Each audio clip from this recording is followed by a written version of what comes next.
días, queridos amigos de Paz TV. Nuestro programa del puente de hoy es muy especial porque va a atender un puente gigante hasta Europa y en concreto hasta Budapest, la capital de Hungría, que es la capital del Mundial Eucarístico o de la Olimpiada, de las Olimpiadas de la Eucaristía. Durante esta semana se está desarrollando este 52 Congreso Eucarístico Mundial y como representantes del Perú se encuentra Monseñor Gerardo Serdín, con el que vamos a conversar en la segunda parte, y al mismo tiempo está el padre Lajos Finta. Él es misionero que ha venido de Hungría y está presente aquí entre nosotros en el Vicariato de San Ramón. Monseñor Gerardo Serdín es el obispo, el vicario de esta diócesis misionera del Perú. Agradezco al padre Alfonso Tapia, misionero burgalés que está allí también en San Ramón, con el padre Lajos Finta, que nos ha facilitado estos contactos. Y vamos a comentar, ¿no?, en qué consiste un congreso eucarístico, porque es un tesoro histórico y actual que tiene la Iglesia. Hemos mencionado que ya se han celebrado 52 congresos. ¿De dónde arranca su inspiración? Pues ni más ni menos que de la fe viva en la presencia real de la persona de Jesucristo en el sacramento de la Eucaristía. Por consiguiente, el culto eucarístico se ha expresado y se expresa particularmente en la adoración solemne y en grandes procesiones que manifiestan el triunfo de la Eucaristía.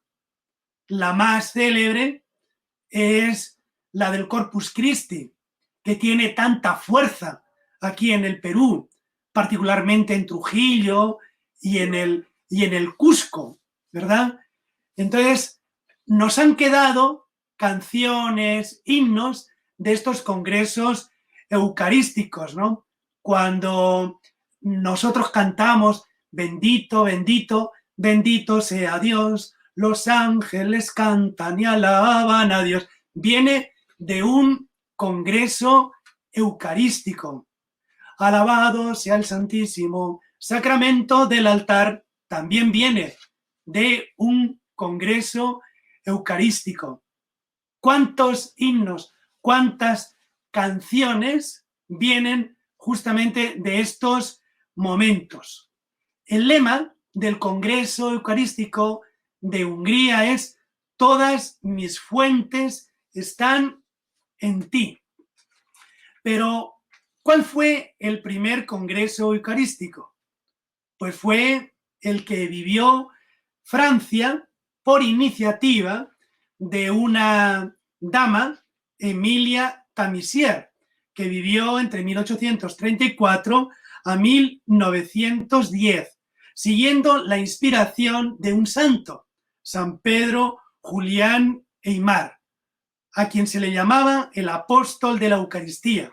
Él vivió en ese siglo XIX, ese siglo de las ideologías liberal, socialista, relativista, pero que también cuenta con grandes santos, santos misioneros, santos que se van a dedicar a los pobres, ¿no? Y santos netamente eucarísticos como San Pedro Julián Aymar. Esta dama, Emilia, a impulso de San Pedro Julián, tomó la iniciativa de organizar con otros laicos, sacerdotes y obispos, y la bendición del Papa social, León XIII, el Papa de la Rerum Novarum, el primer Congreso Eucarístico Internacional, que tuvo lugar en la ciudad de Lille. Su tema fue la Eucaristía salva el mundo y tenía como objetivo la renovación de la fe en Cristo, presente en la Eucaristía como remedio a la ignorancia e indiferencia religiosa. Los 14 primeros fueron convocados por este Papa de la acción social, de la doctrina social, León XIII, y desde el número 15 hasta el número 25 por el gran Papa de la Eucaristía, San Pío X. A la luz de los decretos de San Pío X sobre la comunión frecuente y sobre la comunión de los niños, en la preparación de los congresos se va a insistir mucho en la comunión de los adultos y la primera comunión de los niños. Veremos en la entrevista que Monseñor Gerardo ha quedado entusiasmado con esos 1000 niños que ahora en Budapest han tomado la primera comunión y la masiva participación de fieles en la Eucaristía. Los primeros 24 congresos no tuvieron un tema específico general, pero versaron sobre las obras eucarísticas. Tratan del culto de la adoración, de la procesión, de la Sagrada Comunión, particularmente de los niños, como hemos dicho, del sacrificio de la misa, de las asociaciones y de los movimientos eucarísticos.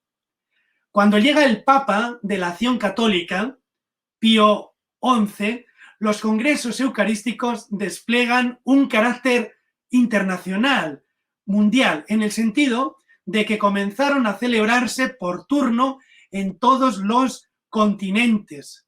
Fíjense que el próximo, en el año 2024, va a ser muy cerca del Perú, va a ser en Quito, para recordar los 150 años de la consagración de esta nación al corazón de Jesús. Entonces, cómo esta iniciativa de Pío XI va a llegar también hasta América y va a tener una dimensión sobre todo misionera para lograr la reevangelización.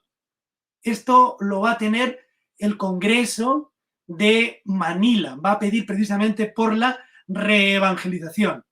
Desde el Congreso 37, que se celebró en Mónaco, 1960, los congresos eucarísticos se llamaron Stati Orbis, propuesta del liturgista Hunnermann, jesuita, con la celebración de la Eucaristía como centro y vértice culminante de todas las diversas manifestaciones y las formas de devoción eucarística.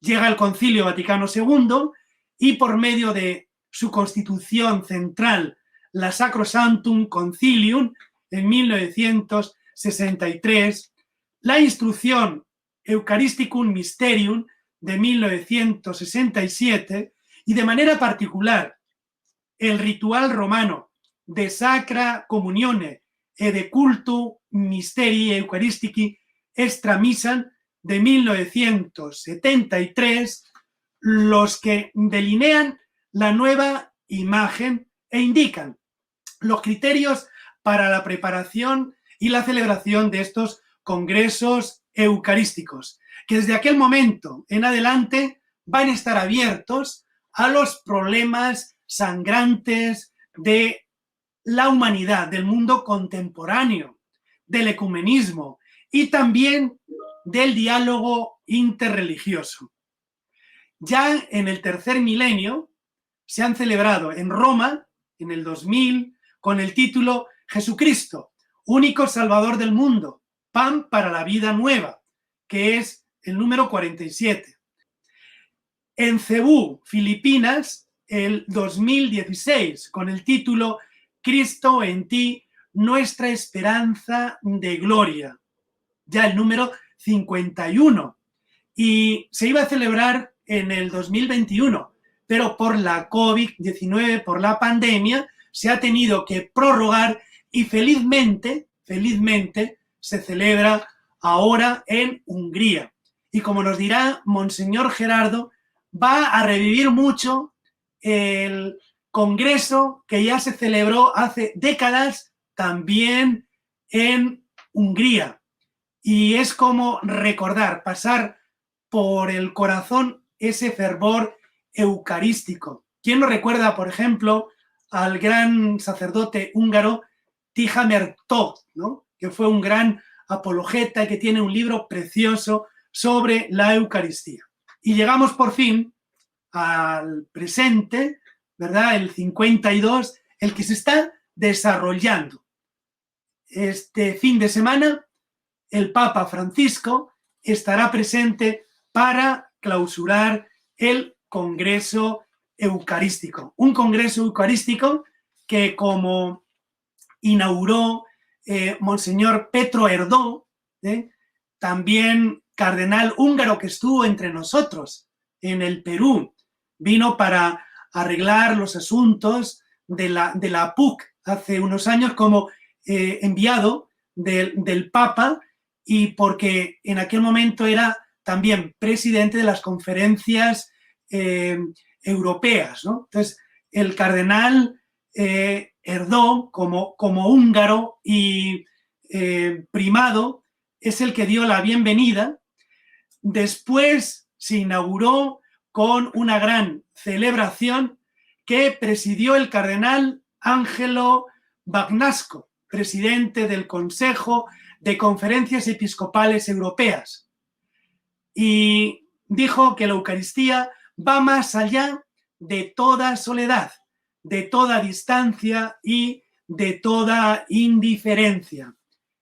Y alentó a todos los presentes y a todos los que nos estamos conectando para vivir estos días con un fervor eucarístico muy especial.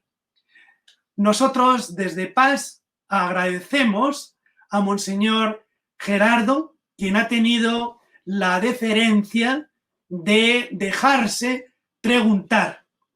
Y la primera pregunta que yo le he lanzado después de agradecerle es que nos cuente cómo se está desarrollando el Congreso, que nos hable del lema, de los asistentes, la expectativa creada por la visita del Papa, cómo está siendo la participación de la gente. Saludo a todos mis hermanos en el Perú. Tuve esta enorme oportunidad, suerte, de participar en este Congreso Eucarístico que se celebra en Hungría después de muchos años. El último congreso se celebró en 1938 y hay muchos recuerdos que están presentes hoy para recordar esa fecha antigua.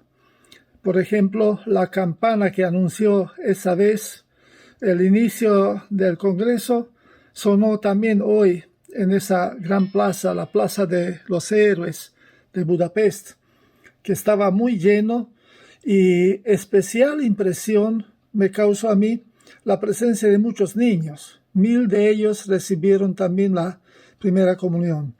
Después los participantes de las escuelas católicas, muchos jóvenes, grupos de scouts, y en general las edades estaban muy equilibradas.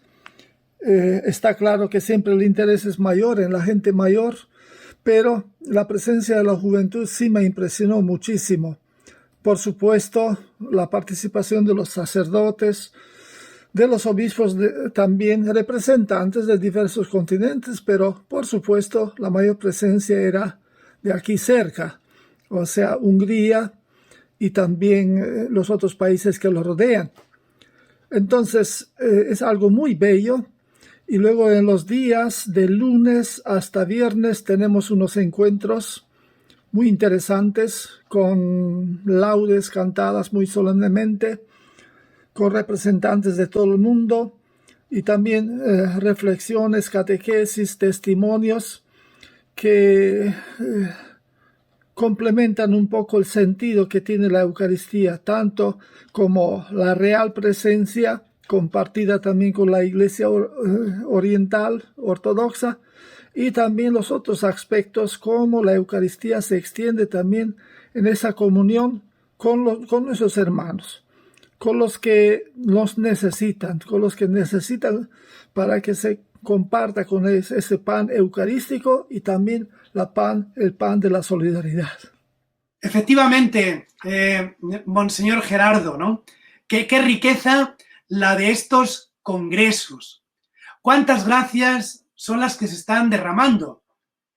Usted, Monseñor Gerardo, nació en Hungría, muy cerquita de Budapest, aunque tiene la nacionalidad croata, y viene muy joven para aquí al Perú. Háblenos de la identidad católica de esta nación, de cómo sintió usted la llamada y cómo fue el que llegase hasta aquí, hasta nuestro querido Perú. Efectivamente, nací acá cerca. Mi lengua materna es el húngaro, efectivamente, pero soy ciudadano de Croacia. Sabemos la historia de los problemas de ese país, pero estoy muy cercano, tengo amigos acá y por supuesto compartimos siempre el tema de la espiritualidad. Por supuesto hay muchas diferencias. Aquí vale mucho la tradición, la fe tradicional, una fe muy elaborada, unas liturgias muy bellas, pero también para nuestro gusto un poco demasiado tal vez. Nosotros estamos acostumbrados a meter bulla, tal vez excesivo, pero digamos así, aquí los cantos y la música era algo muy, muy, muy exquisito, algo muy bonito, de la tradición, tomado de la traducción, pero también preparado para el día de hoy. Es una de las delicias que tenemos aquí, el sonido del órgano, los coros tan preciosos, tanto antiguos como nuevos. Y por supuesto, a misiones como fue simplemente que el obispo de San Ramón fue a visitar y a buscar colaboradores y de alguna forma nos hemos encontrado. Él expresó las necesidades y nos hemos apuntado ahí, pensando que, bueno, 5 años no es tanto, se podrá cumplir esos 5 años de misiones. Y yo tengo ahorita 46 años. Me han colocado como un obispo peruano. Ahí estoy, todavía me faltan algunos años. Con mucha alegría he vivido estos años ahí. Y veo también el trato que recibimos en el Perú es algo muy, muy exquisito, muy bonito, muy directo, muy cercano, muy preocupado. Y se verifica eso, lo que dijo Jesús, que dejas a tu mamá, dejas a tu hermana, dejas a tantos aquí y recibes 10 veces más. Incluso en casas, porque tengo tantas casas. Así que estoy agradecido a Dios que me tocó esta vocación. Qué bueno, Monseñor, ¿no? Raíces húngaras, nacionalidad croata y casi 50 años en el Perú. Usted ya es más peruano, ¿verdad?, que húngaro y croata. Aunque, ¿verdad?, el católico asume y todo para darlo a los demás.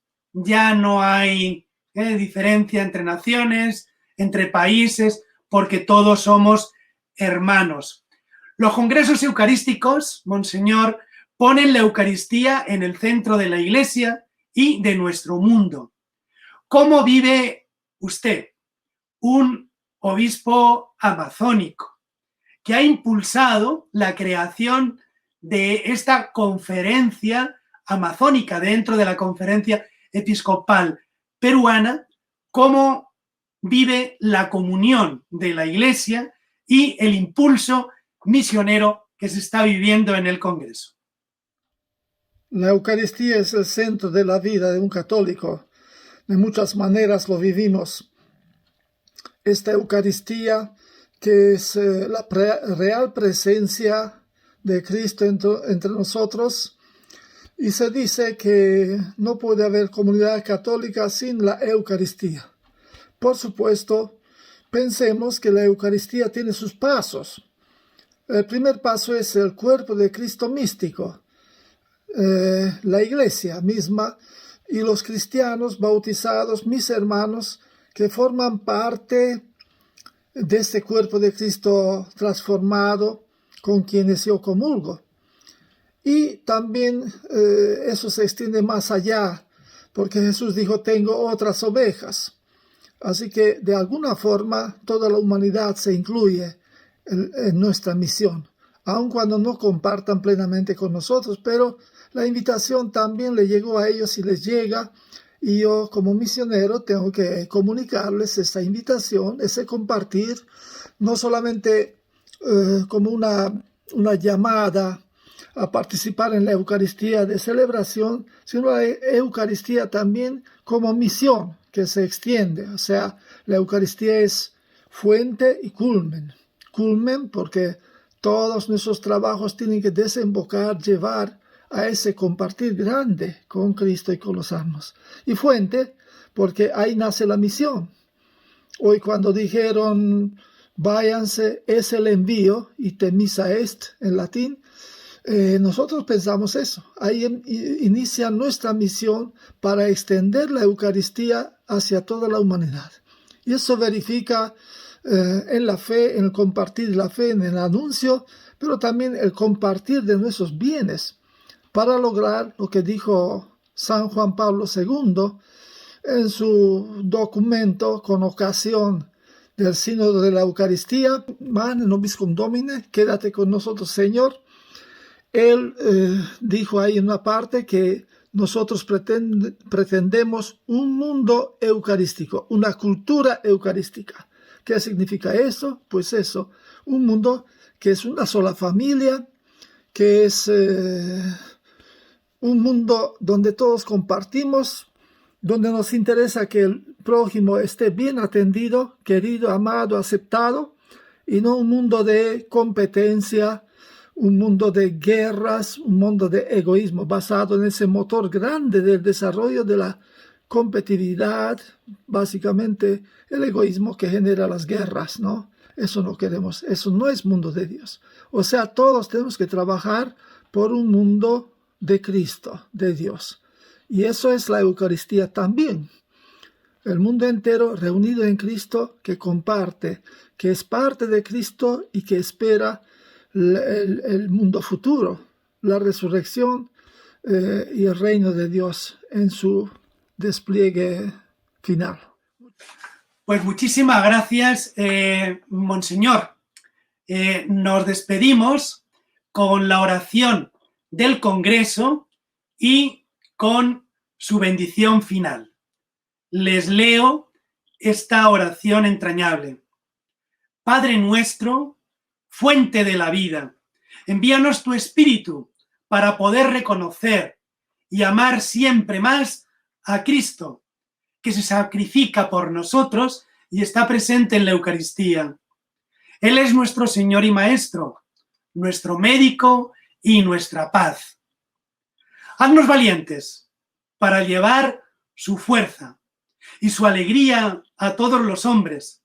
Haz que este tiempo de preparación y la celebración del Congreso Eucarístico renueve espiritualmente a toda la comunidad de creyentes, a Europa y al mundo. Amén. Recibimos su bendición, Monseñor. Reciban todos la bendición de Dios Todopoderoso, el Padre, el Hijo y el Espíritu Santo. Amén.